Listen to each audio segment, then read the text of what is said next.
Hello everyone, as you all know, this is Niharika Tiwari. So guys, we're back with another video related to series of organizational behavior. So guys, अब हम इस series के further topic को continue करने वाले हैं. So उससे पहले वाले पार्ट्स अगर आपने नहीं देखे हैं तो आप चैनल की प्लेलिस्ट में जाके उसे चेकआउट कर सकते हैं. ठीक है, हम जो सिलेबस है उसको प्रॉपरली कवर अप कर रहे हैं और जो आपकी न्यू एजुकेशन पॉलिसी है उसके ही फ्रेमवर्क को देखते हुए सारे टॉपिक्स में यहाँ पे कवर अप कराऊंगी. ठीक है, कोई भी टॉपिक आपका मिस नहीं होगा, चाहे आप किसी भी यूनिवर्सिटी से हैं तो आप इस प्लेलिस्ट को जरूर फॉलो करिए. और मुझे आप कॉमर्स ग्रुप जो है हमारा ज्वाइन कर सकते हैं SWNT, और इंस्टाग्राम पे फॉलो जरूर करिएगा. ठीक है, so without any further delay let's start this video. Okay, so now guys, जैसे कि आप देख पा रहे हैं आज का जो टॉपिक हम कवर अप करने वाले हैं वो है आपका परसेप्शन. इससे पहले हम लोगों ने पर्सनैलिटी जो टॉपिक था उसको कवर किया, क्या मीनिंग है वगैरह वगैरह, ये सारी चीजें देखी. आज हम जो देखेंगे वो होगा आपका परसेप्शन. ठीक है, परसेप्शन के बारे में काफी चीजें कवर अप करनी है हमें कि परसेप्शन की क्या आपकी मीनिंग होती है. ठीक है, क्या कॉन्सेप्ट है उसका, फीचर्स क्या हैं और क्या आपके फैक्टर्स हैं जो परसेप्शन को अफेक्ट करते हैं इन ऑर्गेनाइजेशनल बिहेवियर. ठीक है, तो आपको पता है हमने ऑर्गेनाइजेशनल बिहेवियर पढ़ा कि एक ऑर्गेनाइजेशन में क्या बिहेवियर है वहां के लोगों का, वो पूरा ऑर्गेनाइजेशनल बिहेवियर वाला टॉपिक आपको समझ में आया होगा.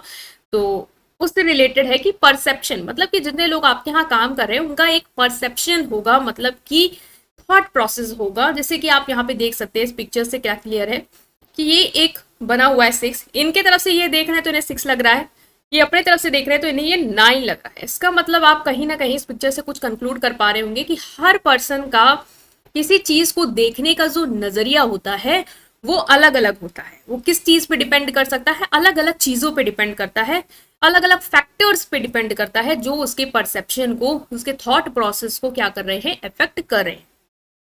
ठीक है, तो perception and individual decision making. अब एक इंसान का जो परसेप्शन है वो उस इंडिविजुअल की डिसीजन मेकिंग को भी अफेक्ट करता है कि वो इंडिविजुअल कैसे डिसीजन लेता है. अगर आप अपनी ऑर्गेनाइजेशन में जो लोग काम कर रहे हैं उनके परसेप्शन को समझ पाओगे कि वो कैसे सोच रहे हैं, कोई भी सिचुएशन आ रही है तो उनका क्या थॉट प्रोसेस है उसको लेके, वो किस हिसाब से डिसीजन लेते हैं, तो आप अपनी ऑर्गेनाइजेशन में कोऑर्डिनेशन ला पाओगे या उस सिचुएशन को, जैसी भी सिचुएशन है उसको डील कर पाओगे. ठीक है, अ मैनेजर में perceive non attendance of duty by the subordinate in different way. आपके कुछ एग्जांपल हैं जो आपका एक बैकग्राउंड तैयार करेंगे परसेप्शन का, कि हो सकता है जो मैनेजर है, मान लो कोई एक पर्सन है जो भी आपके सबऑर्डिनेट हैं, जो भी लोग एम्प्लॉयज हैं जो काम कर रहे हैं वो ड्यूटी में नहीं आ रहे हैं, नॉन अटेंडेंस है, तो वो जो मैनेजर है वो अलग अलग वे से उसको सोच सकता है. या उसको लग सकता है कि यार कामचोर है इसलिए नहीं आ रहे, या वो सोचेगा कि नहीं हो सकता है इसको बहुत बड़ी प्रॉब्लम हो गई हो इसलिए वो नहीं आया है, या कोई और रीजन हो सकता है. तो यहाँ पे क्या है, अलग अलग उसने सोचा, कोई पॉजिटिव सोच रहा, कोई निगेटिव सोच रहा. तो हमारा क्या ये थिंकिंग प्रोसेस है. ठीक है, अब जैसे इस पॉइंट को समझने के लिए सबसे एग्जाम्पल अच्छा हम यहाँ ले रहे हैं वो है सक्सेस का. हर इंसान के लिए सक्सेस के जो मायने होते हैं वो अलग होते हैं. कुछ लोग को लगता है हमने वेल्थ कमा ली है तो हमारे हमारे पास क्या है, सक्सेस है, हम खुश हैं. ठीक है, हम भले एक अच्छे रिलेशनशिप में नहीं है तब भी हमारे पास पैसा है तो हम खुश हैं, तो वो उनके लिए सक्सेस का मतलब है. कुछ लोग हैं जिन्हें लगता है सक्सेस का मतलब सिर्फ पैसा कमाना नहीं होता है, यहाँ पे आपका जो भी मतलब आपकी एबिलिटी डिपेंड करती है कि कैसे आप अपनी फैमिली को सर्व कर पा रहे हो, कैसे अपने कल्चर को मेंटेन कर पा रहे हो, आपके दोस्तों के साथ, फैमिली के साथ रिलेशनशिप अच्छे हैं, तो उसको लगेगा कि हाँ मैं सक्सेसफुल पर्सन हूँ. तो यहाँ पे आप देख रहे हैं कि अलग अलग लोगों के हिसाब से जो सक्सेस भी है वो क्या है, डिपेंड करती है, वेरी करती है, डिफरेंट होती है. वो किस पे डिपेंड करी है, अलग अलग फैक्टर्स के कारण. हो सकता है आप सक्सेस को पैसे वाइज इसलिए सोचते हो क्योंकि हो सकता है आपके लाइफ में ऐसी प्रॉब्लम्स आई जहां आपने देखा कि रिलेशंस काम नहीं आ रहे हैं, पैसा है तो रिलेशनशिप है, तो आप उस लिए सक्सेस को उस तरीके से डिफाइन कर रहे हो. या हो सकता है कि आपका मनी माइंडेड है तो आप हमेशा पैसों को ही पकड़े हो, तो आप पैसों को ही पकड़ के सक्सेस डिफाइन कर रहे हो. ठीक है, कुछ लोगों ने देखा है कि पैसा होने के बाद भी लाइफ में खुशी नहीं होती जब तक लोग ना हो, तो वो सक्सेस को उस तरीके से डिफाइन करें. मतलब आपका जो बैकग्राउंड रहा है, आपकी जो वैल्यूज नहीं है, जो बिलीव रहा है, जो एक्सपीरियंस रहा है, वो आपके परसेप्शन को डिफाइन कर रहा है. तो परसेप्शन, इससे आप ये समझ पा रहे होंगे कि परसेप्शन आखिर है क्या. ठीक है, एक एग्जाम्पल मैंने दिया जिससे मैंने आपको कोशिश करी कि आप इस बैकग्राउंड, इस पेज पे आओ कि आपको क्या समझ में आया कि परसेप्शन मतलब क्या है. एक सक्सेस को देखा, सक्सेस से हमने देखा कि अलग अलग लोग अलग अलग तरीके से उस टॉपिक के बारे में सोच रहे हैं, तो इसमें परसेप्शन मतलब क्या. ठीक है, तो perception refers to the way in which individual interpret and make sense of the information that they receive through their senses such as sight, sound, touch, taste and smell। मतलब कि एक इंडिविजुअल किस तरीके से इंटरप्रेट करता है information को, मतलब वो समझता है, एनालाइज करता है, उससे सेंस बनाता है वो इंफॉर्मेशन जो या तो उसने देखी हो, सुनी हो, फील की हो, टच की हो या स्मेल की हो। ठीक है, तो एक तरीके का आपका इंटरप्रिटेशन किसी चीज को लेके क्या है, आपका परसेप्शन, आपका थॉट प्रोसेस। ठीक है, सो अगर जिस लोग को लग रहा है कि स्पीड बहुत तेज है, मैं बहुत जल्दी बोल रही हूँ, तो आप लोग स्पीड को स्लो में स्विच कर लीजिए। ठीक है, मैं कोशिश करूंगी मैं स्पीड नॉर्मल रखूं, बट मेरा क्या होता है, मैं पढ़ाती हूँ तो शायद स्पीड तेज होती है। तो आई वॉन्ट यू ऑल कि जिसको प्रॉब्लम है इस चीज से, वो स्पीड को स्लो कर ले। वहाँ पे ऑप्शन होता है जहाँ पे आप स्पीड बढ़ाते हो, वहां से आप स्पीड को स्लो भी कर सकते हो। ठीक है, तो प्लीज ये कॉपरेशन आप लोग जरूर करें। So it involves the process of organizing, interpreting and assigning meaning to sensory input from the environment, which can then shape an individual understanding, belief and behavior। मतलब कि परसेप्शन क्या है, एक प्रोसेस है जहां पे आप चीजों को ऑर्गेनाइज करते हो, फिर इंटरप्रिटेशन बनाते हो, मीनिंग देते हो उस इंफॉर्मेशन को जो आपने इन्वायरमेंट से रिसीव की, जिससे आपका वो बता देगा कि आपका बिहेवियर क्या है, आपकी अंडरस्टैंडिंग क्या है। जैसे मान लो कोई सिचुएशन आई, कभी ऐसा सिचुएशन आती है जो बहुत ही हाइपर वाली होती है, कुछ लोग होते हैं जो बहुत ही सेंसिबली कामली डील करते हैं, कुछ लोग होते हैं जो बहुत ही ज्यादा घबरा जाते हैं, उनको समझ में नहीं आता क्या बिहेव करना है। तो उससे हमने देखा, उसने सिचुएशन देगी, उसने दिमाग लगाया, उसने कुछ देखा और फिर उसने बिहेव किया, तो हम उससे समझ जाएंगे वो इंसान कैसा है, उसकी अंडरस्टैंडिंग कितनी मैच्योर है, नहीं है, उसका बिहेवियर क्या है। तो हमें परसेप्शन ये सारी चीजें बताता है।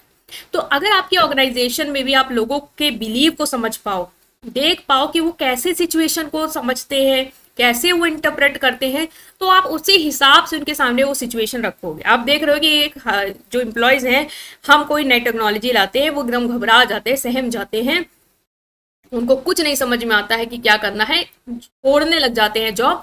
तो अब हम उस तरीके से उस सिचुएशन से डील करना चाहेंगे। अब हम ये सोचेंगे कि यार ये लोग अगर इतना घबराते हैं तो हम इनको ट्रेनिंग दें, हम इनको थोड़ा सा कामली उस चीजों को बताएं जिससे वो घबराएं बिना, धीरे धीरे चेंजेस को लाएं। तो आप अपनी ऑर्गेनाइजेशन में जो लोग हैं उनके परसेप्शन के बेसिस पे इस तरीके से वर्क कर सकते हैं। तो आप इसीलिए ऑर्गेनाइजेशनल बिहेवियर में परसेप्शन समझ रहे हो, क्योंकि देखो एक परसेप्शन जो है वो एक इंडिविजुअल के बिहेवियर को कहीं ना कहीं या बहुत ज्यादा हद तक इफेक्ट करता है। ठीक है, कैसे वो सोचता है, देखता है, चीजों को लेता है, वही उसका बिहेवियर जज करता है, वो बताता है कि इनका क्या थिंकिंग प्रोसेस है। ठीक है, अब जैसे कि एग्जाम्पल आपके सामने है कि जो इंडिविजुअल होते हैं ऑर्गेनाइजेशन में, कभी कभी आपने देखा होगा वो बहुत ही ज्यादा आर्ग्यू करते हैं पेमेंट को लेके, बेनिफिट्स को लेके, कि अरे ऐसे कैसी पॉलिसी है आपकी, इतना कम पे कर रहे हैं, इतना है, वर्क प्लेस अच्छा नहीं है, पॉलिसी बड़ी स्ट्रिक्ट है। तो आप देख पाओगे कि कैसे वो बिहेव कर रहे हैं। An individual with positive attitude may view the following factor to be good and favourable to work. जो ऐसा इंडिविजुअल जिसका पॉजिटिव एटीट्यूड है, मतलब जो चीजों को इंटरप्रेट पॉजिटिवली करता है, उसका परसेप्शन पॉजिटिव है, वो उन चीजों को पॉजिटिवली लेगा, उसको लगेगा हाँ बढ़िया है, ऐसी पॉलिसीज होनी चाहिए, ऐसे प्रोसीजर होने चाहिए, तो कोई बात नहीं। लेकिन वो एम्प्लॉय जिनको लगता है नहीं, तो वो क्या करेंगे, कंप्लेन करना शुरू करेंगे। ठीक है, वो रिस्पॉन्सिबिलिटी नहीं लेना चाहेंगे, भागना चाहेंगे। तो इस तरीके से आप एग्जाम्पल है जो आप देख सकते हो। ये बस अंडरस्टैंडिंग के लिए, मेनली आपको मीनिंग याद होनी चाहिए, और जब भी पेपर में लिखना तो एक थोड़ा सा बैकग्राउंड क्रिएट करना कि बेसिकली परसेप्शन से आप थोड़ा बहुत क्या समझ रहे हो, फिर मीनिंग में आना। ठीक है, अगर ज्यादा नंबर का है तो, कम नंबर का तो डायरेक्ट आ सकते हैं, कोई दिक्कत नहीं है। ठीक है, अब आता है कि कौन कौन से फैक्टर हैं जो एक इंसान की परसेप्शन को इन्फ्लुएंस करते हैं। परसेप्शन आप समझ गए हो, परसेप्शन मतलब कि कोई इंसान जो भी सिचुएशन है, जो भी इन्वायरमेंट में उसकी इंफॉर्मेशन है, उसको कैसे इंटरप्रेट करता है, वो है उसका परसेप्शन, वो कैसे उस चीज को देख रहा है। तो बहुत सारे फैक्टर हैं जो हमारे परसेप्शन को अफेक्ट करते हैं। मान लो मैं एक ऑर्गेनाइजेशन में वर्कर हूँ, तो मेरे थिंकिंग प्रोसेस को, मेरे चीजों को देखने के नजरियों को बहुत सारे चीजें अफेक्ट करती है। पहला तो है परसीवर, मतलब कि मैं खुद, मेरे से रिलेटेड जितने फैक्टर वो करेंगे। सिचुएशन, मतलब जिस सिचुएशन में मैं हूँ वो अफेक्ट करेगी कि मैं कैसे उसको देख रही हूँ। ऑब्जेक्ट या टारगेट क्या है मेरा, मेरा गोल क्या है, वो भी मेरे परसेप्शन को अफेक्ट करेगा। अब एक एक करके हम देख लेते हैं इन सबको, और आपको समझ में आना चाहिए, ये इंपॉर्टेंट है। सबसे पहले आता है परसीवर, जो मैंने बताया परसीवर मतलब मैं खुद अपने आप को इफेक्ट करूंगी। तो परसीवर मतलब क्या है? परसीवर वो इंडिविजुअल है who is actively engage in the process of perception, मतलब वो पर्सन जो परसेप्शन बना रहा है, जो इंफॉर्मेशन को इंटरप्रेट कर रहा है चीजों को, वो ही क्या है इंडिविजुअल, वो क्या है, वो है परसीवर। ठीक है, तो मेरा जो एटीट्यूड है, मतलब मैं जिस तरीके से देखती हूँ, मेरा पॉजिटिव एटीट्यूड है, नेगेटिव एटीट्यूड है, वो बताएगा कि मैं चीजों को कैसे देखती हूँ। मेरा मोटिव क्या है, मेरा इंटरेस्ट क्या है, मेरी एक्सपेक्टेशन क्या है, ये सारी चीजें क्या करेंगी, मेरे जो सोचने का तरीका है वो उसको अफेक्ट करेंगे। ठीक है, फॉर एग्जाम्पल है, if you perceive policeman to be authoritative you will perceive them as such no matter how helpful they are. मान लो एक पुलिसमैन है, आप उसको ऐसे देखते हो कि ये अथॉरिटेटिव है, ये अपनी अथॉरिटी के झाड़ेंगे, तो आप भले वो आपकी कितनी भी हेल्प कर दे, लेकिन आप उनको हमेशा उसी तरीके से देखोगे, आपका दिल उनके लिए नहीं पसीजेगा, आप सोचोगे नहीं ये लोग हैं ही ऐसे ही हैं, वो स्ट्रिक्ट हैं तो वो स्ट्रिक्ट है। ठीक है, तो मेरे से रिलेटेड जो भी फैक्टर हैं वो आपको लिखना है। एक पहले डाल देना परसीवर, परसीवर मतलब वो इंडिविजुअल जो परसेप्शन बनाता है, जो इन चीजों को इंटरप्रेट करता है। अब मेरे अंदर कौन कौन से फैक्टर हैं, वो है एटीट्यूड। मेरा एटीट्यूड कैसा है, जैसे मेरा एटीट्यूड पॉजिटिव है या नेगेटिव है। कुछ वर्कर होते हैं जो करंट कंडीशन को देख के पॉजिटिव फील करते हैं, और कुछ होते हैं जो उनको जितनी भी चीजें आप ला के दे दो, जितने भी उनको बेनिफिट दे दो, उनको लगता है ये सब इनसफिशियंट है और उनको चेंज ही करना है। तो ये आपका जो एटीट्यूड है कि आप पॉजिटिव एटीट्यूड रखते हो, नेगेटिव एटीट्यूड रखते हो, ये आपके सोचने के तरीके को अफेक्ट करता है। दूसरा आपका मोटिव क्या है। मोटिव अनदर इंपॉर्टेंट फैक्टर है जो रोल इंपॉर्टेंट प्ले करता है परसेप्शन में। Motive is nothing but unsatisfied need, मतलब वो सारी नीड जो आपकी सेटिस्फाइड नहीं है, जिसको आप सेटिस्फाइड करना चाहते हो, वो है आपकी motive. This exert considerable influence on perception. Boss who is insecure perceive subordinate who does not well as threat to his position. ठीक है, हु डज वेल मतलब कि ऐसा बॉस जो इनसिक्योर है, उसको लगता है कि यार अगर कोई सबऑर्डिनेट है जो मेरे से अच्छा काम कर रहा है, तो उसको लगता है कि हो सकता है मेरी पोजीशन कहीं मैनेजर उसको ही ना दे, उसको ही बॉस ना बना दे, तो उसको इनसिक्योरिटी होती है। Personal insecurity is threat to personal survival in job specially one is frequently transfer. तो मोटिव होता है जो नीड आपकी अभी तक सेटिस्फाइड नहीं हुई है, वो चीज भी आपके परसेप्शन को, मान लो आप सेटिस्फाइड नहीं हो अंदर से, आपको लग रहा है कि मेरे अंदर ये कमी है, मैं इस चीज में अच्छा नहीं हूं, तो आप फिर उसी तरीके से चीजों को देखना शुरू कर दोगे, उसी तरीके से आप चीजों को लेना शुरू कर दोगे। इंटरेस्ट कैसा है, अगर किसी चीज में आपका इंटरेस्ट है किसी पर्टिकुलर टॉपिक में, तो आप उस चीज में इंटरेस्ट लोगे, उस इन्फॉर्मेशन को समझना चाहोगे। मान लो कोई सिचुएशन आई, आपको उस सिचुएशन में इंटरेस्ट है, तो आप वहां पे वर्क करोगे। लेकिन एम्प्लॉय है, एम्प्लॉय के सामने कोई वर्क है, वो उसमें प्रोजेक्ट में इंटरेस्टेड है, तो वो अपना सब कुछ देगा उसमें, क्लोजली उसको डील करेगा, अटेंशन देगा, इंगेज होगा। ठीक है, तो जिससे उसको सेटिस्फेक्शन अच्छा मिलेगा। लेकिन अगर उसको इंटरेस्ट नहीं है तो कहीं ना कहीं फिर वो उस चीज को अच्छे से नहीं लेगा, उसका परसेप्शन उसको लेके खराब रहेगा। ठीक है, तो ये कुछ 3 भी आप लिख सकते हो, लेकिन मैं ज्यादा आपको कवर करा रही हूँ ताकि आपको पेपर में दिक्कत ना हो। ठीक है, पास्ट एक्सपीरियंस भी हमारे से रिलेटेड ही फैक्टर है कि मेरा पास्ट एक्सपीरियंस कैसा था। मान लो मैं जहां जॉब करती थी वहां का मेरा एक्सपीरियंस अच्छा है, तो मैं अब जिस वर्क प्लेस में जाऊंगी वहां पे मैं अच्छा रिप्रेजेंटेशन दूंगी, पॉजिटिव रहूंगी। मेरा पास्ट एक्सपीरियंस खराब था, तो लोग भले मेरे साथ सामने अच्छे हो, मुझे लगा सब फेक बन रहे हैं, सब बेकार है। तो मेरा जो पास्ट एक्सपीरियंस है वो भी मेरे परसेप्शन को बताएगा कि मैं कैसी हूं या क्या है। ठीक है, positive past experience can lead to more positive perception of the work place and job. If an employee has had positive experience in the past, they may approach new tasks with greater confidence and more positive attitude. अगर मेरा past में experience बढ़िया रहा है किसी organisation के साथ, तो मैं इस ऑर्गेनाइजेशन के साथ भी बढ़िया काम करूंगी, अदरवाइज मैं नहीं करूंगी।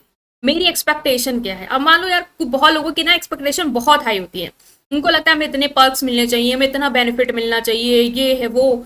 तो अगर आप ऐसी ऑर्गेनाइजेशन में जाओगे जहां आपको इतना सब कुछ नहीं मिल रहा, तो वहां पे आपका जो परसेप्शन होगा चीजों को लेके वो बहुत ही बेकार होगा, आप अच्छा परफॉर्म नहीं करोगे।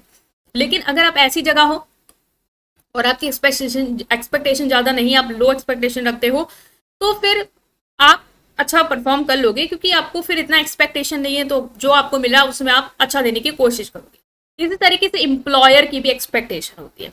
एम्प्लॉयर के अगर सेंस से देखें तो एम्प्लॉयर अगर एम्प्लॉय से बहुत ज्यादा एक्सपेक्टेशन लगता है कि मेरे अंदर जो काम कर रहे हैं लोग वो बहुत अच्छा परफॉर्म करें, तो it can motivate them to work harder and achieve better result. तो वो हो सकता है उन लोग को मोटिवेट करे कि आप लोग और अच्छा करो, और अच्छा रिजल्ट लाओ, और इससे क्या होगा, पॉजिटिव परसेप्शन होगा एम्प्लॉय की परफॉर्मेंस का और ऑर्गेनाइजेशन के कंट्रीब्यूशन में। ऑन द अदर हैंड अगर एम्प्लॉयर की एक्सपेक्टेशन जो एम्प्लॉय से है वो लो है, it can result in negative perception of their performance and may lead to lack of motivation and effort. मतलब मैं अगर एक्सपेक्ट करती हूँ मेरे एम्प्लॉयज अच्छा परफॉर्म करे तो मैं उनको मोटिवेट करती रहूंगी टाइम टू टाइम, अब अच्छा रिजल्ट दीजिए, पॉजिटिव परसेप्शन में बनाऊंगी एम्प्लॉय की परफॉर्मेंस से रिलेटेड कि वो अच्छा करे, वो अच्छा करेंगे। लेकिन अगर मैं उनसे कोई एक्सपेक्टेशन नहीं रखती हूँ, अरे उनको जो करना है करे, मुझे क्या फर्क पड़ता है, तो फिर क्या होगा, आप ऐसा इन्वायरमेंट नहीं दोगे, ना उन्हें मोटिवेट करोगे, ना वो आपसे जुड़ेंगे, और ना ही उनका परसेप्शन आपके लिए अच्छा होगा, ना आपका परसेप्शन उनके लिए अच्छा होगा। ठीक है, तो पहला जो फैक्टर था जो इफेक्ट करता है आपके सोचने के तरीके को, वो था आपका परसीवर, और परसीवर से रिलेटेड सारे फैक्टर्स। तो फैक्टर्स के भी सब फैक्टर्स हैं यहाँ पे। मतलब अगर आप परसीवर लिख रहे हो तो परसीवर मतलब मैं हूँ जो देख रहा है समान चीजों को, जो भी, तो मेरे अंदर के भी जितने भी फैक्टर के, मेरी एक्सपेक्टेशन क्या है, मेरा इंटरेस्ट क्या है, मेरा मोटिवेशन क्या है, वो सब मेरे सोचने के तरीकों को अफेक्ट करेंगे। नेक्स्ट आता है सिचुएशन। सिचुएशन क्या है, मतलब हालात कैसे हैं। मान लो मेरे तरीके तो अच्छे हैं, मैं सोचती सही हूँ, लेकिन मेरे सामने सिचुएशन कैसी है वो भी अफेक्ट करेगी मेरे सोचने के तरीके को। सिचुएशन क्या है, powerful effect on individual behaviour, how the extent of that will depend on the specific circumstances and the individual unique characteristic. Different situation can elicit different behavior from people depending on the specific circumstances, individual personality and belief. मतलब कि अलग अलग जो situation है वो हमारे से अलग अलग बिहेवियर निकलवा सकती हैं। ठीक है, डिपेंड करता है हमारे सामने सिचुएशन कैसी है और मेरी पर्सनैलिटी, मतलब मेरा जो परसीवर के फैक्टर है वो कैसे, मैं कैसे एटीट्यूड रखती हूँ, कैसा मेरा बिलीव है, वो सारी चीजें। ठीक है, तो सिचुएशन में आता है टाइम। सिग्निफिकेंट इम्पैक्ट होता है टाइम का एक इंडिविजुअल के बिहेवियर पे। मतलब कि first impression that people form of individual behaviour can be strongly influenced by the initial encounter. First experience मतलब कि मेरा, मान लो मेरा जो फर्स्ट एक्सपीरियंस, मैं किसी ऑर्गेनाइजेशन को ज्वाइन किया तो मेरा वहां का फर्स्ट एक्सपीरियंस कैसा रहा, हो सकता है मेरे फर्स्ट एक्सपीरियंस बहुत ही बेकार रहा हो, लेकिन बाकी आगे चीजें सही हो, लेकिन मेरा फर्स्ट एक्सपीरियंस बेकार है, फर्स्ट इंप्रेशन मेरा बेकार है, तो मैं चीजों को फिर नेगेटिव लेके ही चलूंगी। तो सिचुएशन की वजह से यहाँ पे इफेक्ट हो रहा है कि मेरा फर्स्ट एक्सपीरियंस बेकार रहा, तो मैं उसको पूरी सिचुएशन को उसी तरीके से क्या कर रही हूँ, आगे डील कर। कॉन्टेक्चुअल चेंज क्या है, the changes in context surrounding the individual behaviour can lead to different perception of their action. For example, a behaviour that may have been perceived as inappropriate at one time may be seen as understandable और even commendable under different circumstances. हो सकता है मतलब कि context, किस context में changes आए हैं, मतलब कि ऐसा बिहेवियर जो आपको एक समय पे इनअप्रोप्रिएट लगा हो, वो आपको हो सकता है आने वाले समय में अंडरस्टैंड आप कर पाओ, उससे आप समझ पाओ कि अलग अलग सिचुएशन में ये बिहेवियर ऐसा है। तो ये भी मेरे थॉट प्रोसेस को अफेक्ट करेगा कि मैं देखूंगी कि कॉन्टेक्स्ट क्या है, किस सिचुएशन में कैसी चीजें हो रही हैं। अगर हो सकता है उस सेंस में मुझे वो चीज खराब लगी हो, लेकिन आने वाले सेंस में मुझे वो चीजें अलग समझ में आए, तो वो भी कहीं ना कहीं आपके सोचने के तरीके को अफेक्ट करता है। चेंजेस इन बिहेवियर, इंडिविजुअल के बिहेवियर जो है वो चेंज होता रहता है समय समय पर कि कैसे वो बिहेव करते हैं। इफ समवन बिहेवियर इंप्रूव्स और deteriorate over time, their overall perception में चेंज अकॉर्डिंगली। हो सकता है कि आपके साथ कोई एम्प्लॉय पहले स्टार्टिंग बहुत अच्छा हो और लास्ट आते तक वो बहुत ही बेकार हो गया हो, तो फिर क्या होगा, आपका जो परसेप्शन है उसको लेके वो चेंज होता रहेगा। तो टाइम में आप दो भी याद रख सकते हो कि फर्स्ट इंप्रेशन और चेंज इन बिहेवियर याद रखो, या फिर टाइम में कुछ थोड़ा बहुत आप लिख सकते हो। तो फैक्टर्स इन सिचुएशन में जो आते हैं वो आपका टाइम आता है। दूसरा आता है कि वहाँ का वर्क सेटिंग कैसा है, इन्वायरमेंट कैसा है जहाँ आप काम कर रहे हो, ऑर्गेनाइजेशन का कल्चर कैसा है, वो भी तो एक सिचुएशन ही है आपके आसपास की। आपको लगता है ऑर्गेनाइजेशन का कल्चर बढ़िया है तो आप अच्छे से काम करोगे। आपको लगता है यहाँ कोलैबोरेशन है, लोग आपस में मिलकर काम करते हैं, दूसरे की हेल्प करते हैं, तो आपके लिए बढ़िया है। वर्कलोड स्ट्रेस कैसा है, आपको लगता है बहुत ज्यादा वर्कलोड है, स्ट्रेस है, तो फिर आप उसी तरीके से चीजों को देखोगे, आपको लगेगा कि नहीं यह सही नहीं है, मैं उसी तरीके से मेरे सामने जो सिचुएशन आएगी उसको फेस करूंगी। तो वो है फिजिकल इन्वायरमेंट, आसपास की चीजें कैसी हैं, लाइटनिंग कैसी है, कंफर्टेबल सिटिंग है या नहीं, इंप्लॉयज रिलैक्स फील कर रहे हैं या नहीं कर रहे हैं। तो ये सारी चीजें भी क्या करती हैं, आपके परसेप्शन बनाती हैं लोगों को ये चीजों को लेके। सोशल सेटिंग क्या है, आसपास के जो लोग हैं उनके साथ आपका कैसा बिहेवियर है, ये भी सिचुएशन का ही पार्ट है कि सोशल सेटिंग कैसी है। वर्क प्लेस, टाइम हो गया, टाइम में 2-3 लिख देना। फिर आता है आपका वर्क प्लेस, मतलब लोकेशन कैसी है, एनवायरमेंट कैसा है, ठीक है, लोड कितना है, स्ट्रेस कितना है। सोशल सेटिंग मतलब वहां के सोशल सपोर्ट कैसा है, प्रेशर कैसा, नॉर्म्स, मतलब नॉर्म्स होता है क्या है, जहां आप काम कर रहे हो वहां की रूल्स रेगुलेशन क्या है कि इंडिविजुअल को कैसे बिहेव करना है, किस तरीके से आपको मान लो कि मीटिंग अटेंड करनी है, अगर आपको छुट्टी लेनी तो किस तरीके से आपको एप्लीकेशन देनी है। तो ये सारी जो चीजें हैं, unwritten rule that govern behaviour in social setting, जो आपको बताते हैं कि आपको कैसे बिहेव करना है अपने इन्वायरमेंट में, उस ऑर्गेनाइजेशन में, वो भी आपके परसेप्शन को बनाते हैं। सोशल सपोर्ट मतलब कि लोगों आपको सपोर्ट कर रहे हैं तो आप सोचेंगे हाँ बढ़िया है, मेरा परसेप्शन उस ऑर्गेनाइजेशन को लेके पॉजिटिव रहेगा, मुझे लग रहा है लोग बहुत ही यहाँ पे पॉलिटिक्स खेल रहे हैं, तो मुझे जो भी परसेप्शन है वहां बेकार होगा। सोशल प्रेशर आप पे कितना है, लोगों की एक्सपेक्टेशन कितनी है आपसे, ठीक है, वो भी आपके परसेप्शन को अफेक्ट करेगा। For example someone may be more likely to engage in risky behaviour if they are with group of peer who are engaging in the same behaviour. मतलब हो सकता है कि कुछ है पीयर जो एक ऐसा बिहेवियर रख रहे हैं जो काफी रिस्की है, तो हो सकता है आप भी उस बिहेवियर में इन्वॉल्व हो जाओ, ठीक है। तो ये भी कहीं ना कहीं आपके परसेप्शन को अफेक्ट करता है। टारगेट ये लास्ट है, टारगेट भी आपके परसेप्शन को, तीन थे आपके, परसीवर था, सिचुएशन था, ठीक है, और नेक्स्ट है लास्ट है आपका टारगेट, कि आपका ऑब्जेक्टिव क्या है, आपका टारगेट क्या है, वो भी आपके परसेप्शन को अफेक्ट करता है।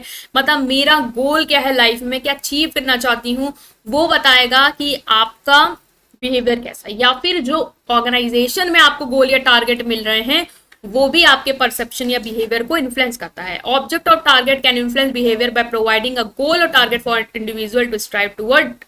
For example a sales target may encourage employees to work hard and be more productive. हो सकता है सेल्स टारगेट मिल रहे हैं आपको तो हो सकता है आप और एनर्जेटिक हो जाओ और अच्छे से परफॉर्म करो और प्रोडक्टिव हो जाओ, तो आपका परसेप्शन थॉट प्रोसेस से चेंज हो जाए। इंसेंटिव्स कैसे मिल रहे हैं, देखो इंसेंटिव तो बहुत ही इंपॉर्टेंट रोल प्ले करता है किसी के भी परसेप्शन बनाने को। आपको लग रहा है बहुत बढ़िया रिवॉर्ड मिल रहा है, परसेप्शन मिल रहा है, आप सोचो कि नहीं ये यही है बस लाइफ, इसमें ही मुझे काम करना है और मैं अपना बेस्ट दूंगा, मेरा परसेप्शन भैया पॉजिटिव है, मुझे इतना सब कुछ मिल रहा है यहाँ पे, तो वो ठीक है। परसेप्शन ऑब्जेक्ट और target can also affect behaviour by changing how individual perceive themself और देयर सराउंडिंग। मतलब कि आप अपनी सराउंडिंग को कैसे परसीव कर रहे हो और अपने आप को कैसे देखते हो, वो भी आपके जो भी ऑब्जेक्ट और टारगेट है, जो ऑब्जेक्ट टारगेट है वो उसको अफेक्ट करते हैं, कि आपके जो ऑब्जेक्ट और टारगेट है वो आपके सोचने के तरीके को अफेक्ट करते हैं। For example a person may feel more powerful और confident when they are in position of a certain object such as fancy car और एक्सपेंसिव वॉच। आप चाहते हो कि आप एक फैंसी कार है आपके पास, ठीक है, या आपके पास एक्सपेंसिव वॉच है, तो आप ज्यादा पावरफुल फील करोगे, ज्यादा कॉन्फिडेंट फील करोगे। तो आपके पास क्या है, मतलब क्या आपके टारगेट्स हैं, क्या आपके ऑब्जेक्टिव क्या आपके पास है, वो भी आपका परसेप्शन या बिहेवियर बताता है कि आप किस तरीके से बिहेव करोगे, आप कैसा फील करोगे वहां पे पर्टिकुलर एरिया या चीजों में। तो गोल्स, इंसेंटिव और पर्पज, या तो आप दो ही याद रखो, गोल्स और इंसेंटिव याद रख लो, काफी है। तो यहाँ पे हमने काफी चीजें डिस्कस कर ली है। आपकी ये जो टॉपिक है वो इंपॉर्टेंट है और इजिली हमने यहाँ पे मतलब कवर अप कर लिया है। That is your this topic, ठीक है। तो आई होप कि ये आपको समझ में आ गया है कि परसेप्शन क्या है, इसकी क्या मीनिंग है, और इसमें हमने बहुत सारे फैक्टर समझे, अलग अलग वे में पढ़ा है, ठीक है। तीन थे, एक परसीवर था, आप मतलब मान लो ऑर्गेनाइजेशन में एम्प्लॉय हो तो आप परसीवर हो, तो आपके अंदर के जितने भी फैक्टर हैं, फिर जिस जगह काम कर रहे हो उससे रिलेटेड फैक्टर, और फिर जो टारगेट है या ऑब्जेक्टिव है, वो सारी चीजें, ठीक है। सो आई होप कि आपको समझ में आएगा। वीडियो को करेंगे लाइक, चैनल को करेंगे सब्सक्राइब, उससे पहले वाले पार्ट जरूर देखेंगे और अपने फ्रेंड्स के साथ जरूर शेयर करेंगे। Thank you.